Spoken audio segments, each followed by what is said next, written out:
Bismillahirrahmanirrahim. Assalamu alaikum chers étudiants. Dans cette séquence vidéo, Inch'Allah, je vais vous présenter les supports de transmission ainsi que les caractéristiques de ces derniers-là. Premièrement, c'est quoi un support de transmission? Un support de transmission, ce n'est que le milieu dans lequel va se propager le signal porteur d'information. Un signal qui porte l'information va se propager à travers un milieu. Alors ce milieu-là, il s'appelle support de transmission. Et parmi les milieux que vous connaissez, il y a les milieux filaires ou matériels, c'est-à-dire avec guide physique, et les milieux sans fil ou immatériels, c'est-à-dire sans guide physique de l'information. Dans les milieux filaires, il y a les supports en cuivre qui transportent le signal électrique, donc l'agent de communication et l'électron. Parmi ces supports-là, on trouve la paire torsadée. La paire torsadée, c'est le support traditionnel de l'infrastructure téléphonique, se compose de deux conducteurs en cuivre isolés l'un de l'autre et enroulés de façon hélicoïdale autour de l'axe de symétrie longitudinale. Cet enroulement réduit les conséquences des inductions électromagnétiques parasites dues à l'environnement. Donc un câble à paire torsadée contient plusieurs paires de conducteurs. Le deuxième type, c'est le câble coaxial. Historiquement, c'est le premier support utilisé par les réseaux locaux. Le câble coaxial est une ligne de transmission utilisée en haute fréquence composée d'un câble à deux conducteurs. L'âme centrale en cuivre est entourée d'un matériau diélectrique isolant. Le diélectrique est entouré d'une tresse conductrice ou bien d'une feuille d'aluminium, puis une gaine isolante de protection pour protéger le câble. Sa forme particulière permet de ne produire aucun flux net extérieur. Le deuxième type de support, c'est les supports optiques qui transportent la lumière sous forme de photons. On a les supports en fibre optique qui restent aujourd'hui le support de transmission le plus apprécié. Il permet de transmettre des données sous forme d'impulsions lumineuses avec un débit nettement supérieur à celui des autres supports de transmission filaire. La fibre optique est constituée d'un fil de verre très fin. Elle comprend un cœur dans lequel se propage la lumière émise par une diode électroluminescente ou une source laser, une gaine optique dont l'indice de réfraction garantit que le signal lumineux reste dans le cœur de la fibre, et une gaine extérieure pour la protection. Donc un câble à fibre optique contient plusieurs fibres.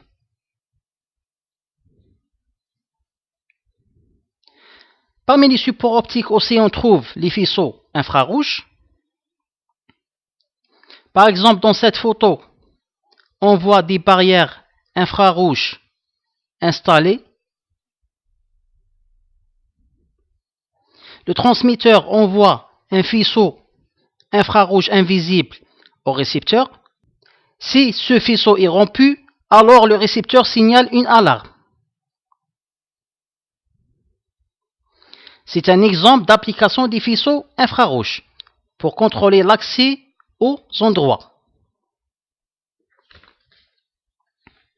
Le troisième type de support, c'est le support hertzien, ou bien les faisceaux hertziens, FH, et transportent des ondes électromagnétiques dans l'atmosphère ou dans le vide.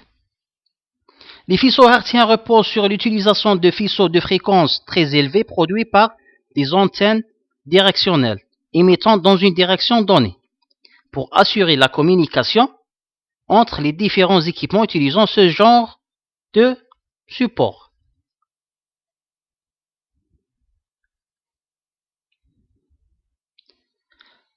Alors, ces supports de transmission, ils ont certaines caractéristiques qui sont très essentielles qu'on va présenter dans la section suivante. La première caractéristique s'appelle bande passante ou bien bandwidth en anglais. Tous les supports de transmission ont une bande passante limitée. Donc, que signifie bande passante? La bande passante, par définition, est la plage de fréquence sur laquelle le support est capable de transmettre des signaux sans que leur affaiblissement soit trop important. Elle s'exprime en Hertz, bien sûr, puisque les fréquences sont en Hertz. Pour comprendre la bande passante, voyez cette figure. Donc, PS représente la puissance de signal en sortie du support, et PE, c'est la puissance en entrée du support de transmission. Donc, comme vous voyez, dans cette plage de fréquence, de Fmin jusqu'à Fmax, donc on peut détecter le signal à la sortie du support de transmission. Donc, le signal émet et atténué, mais détectable à la sortie. Par contre, en dehors de cette plage de fréquence, c'est-à-dire en dessous de Fmin et en dessus de Fmax, le signal est tellement affaibli qu'on ne peut pas détecter à la sortie du support. En général, on caractérise un support par sa bande passante à 3 décibels, c'est-à-dire par la plage de fréquence à l'intérieur de laquelle la puissance de sortie est au pire divisée par 2. Si on note PS, la puissance de sortie, et PE, la puissance d'entrée, alors l'affaiblissement en décibels est donné par la formule 10 logarithme décimal PS sur PE, sachant que PS est égal PE sur 2. Donc on aura 10 logarithme décimal de 0,5 est égal moins 3 décibels. Donc la bande passante à moins 3 décibels, c'est la bande passante dans laquelle on peut détecter au minimum la moitié de la puissance d'entrée du support. La deuxième caractéristique, c'est la capacité maximale. La capacité d'un support de transmission mesure la quantité d'informations transportée par unité de temps. Donc, la capacité du support, ou bien dB maximal, est la quantité d'informations en bits pouvant être transmis sur le support en une seconde.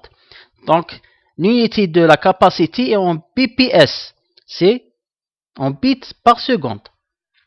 Un théorème du à Shannon exprime en bits par seconde la borne maximale de la capacité d'un support de transmission.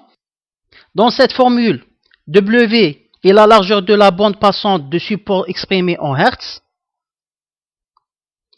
Le rapport S sur N représente la valeur du rapport entre la puissance du signal S et la puissance du bruit notée N. La base 2 du logarithme sert à exprimer la quantité d'information en bits. Donc l'unité c'est bits par seconde. En général, la quantité S sur N est exprimée en décibels. Donc pour voir la valeur en décibels, on fait 10 logarithme décimal de S sur N. Avec S c'est la puissance du signal et N c'est la puissance du bruit. L'autre caractéristique du support de transmission s'appelle temps de propagation. Est une caractéristique physique du support de transmission. Donc par définition, le temps de propagation Tp est le temps nécessaire à un signal pour parcourir un support d'un point à un autre.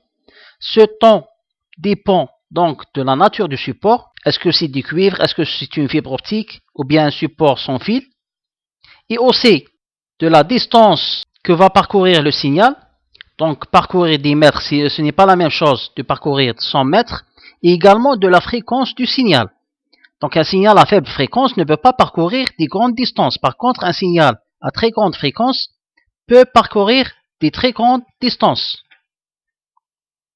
Alors le temps de propagation Tp est le temps qu'il va faire le signal dès qu'il a quitté l'émetteur jusqu'à ce qu'il va être détecté par le récepteur. Donc le temps qu'il va faire le signal de ce point à ce point, c'est ça le temps de propagation. C'est une caractéristique physique du support de transmission. Ce n'a aucune relation avec l'équipement de transmission, c'est-à-dire l'émetteur ou bien le récepteur.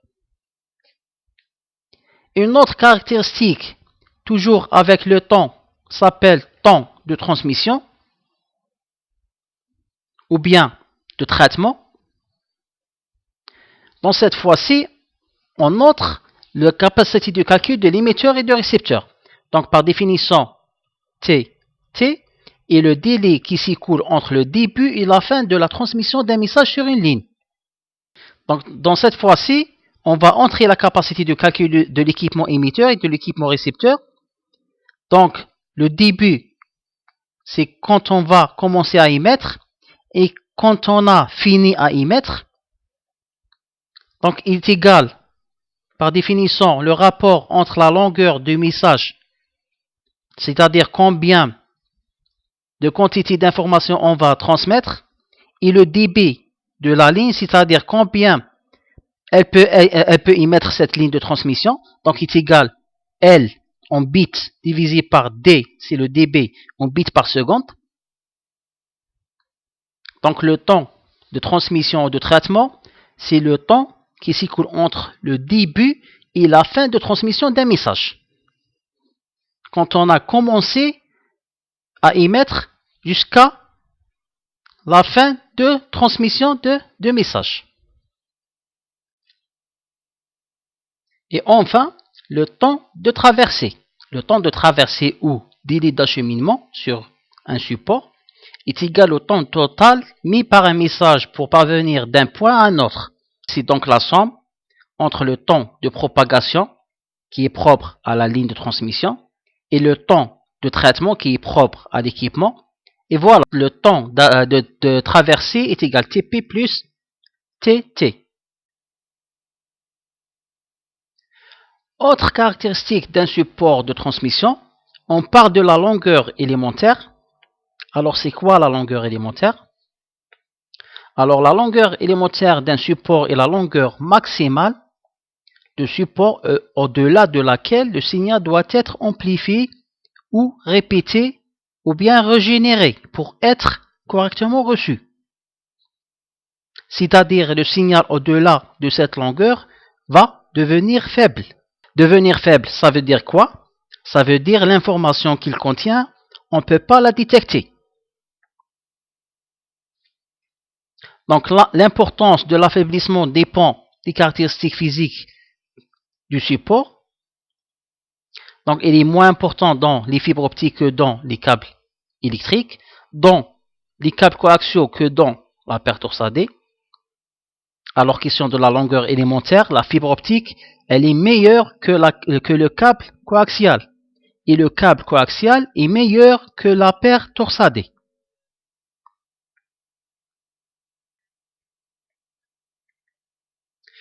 Tous ces supports de transmission qu'on a vus dans cette présentation sont face à des bruits et distorsions. Même lorsque les signaux sont adaptés au support, on ne peut pas garantir leur réception correcte à 100%. Le récepteur doit prendre une décision dans un laps de temps très court. De ce fait, cette décision peut être mauvaise.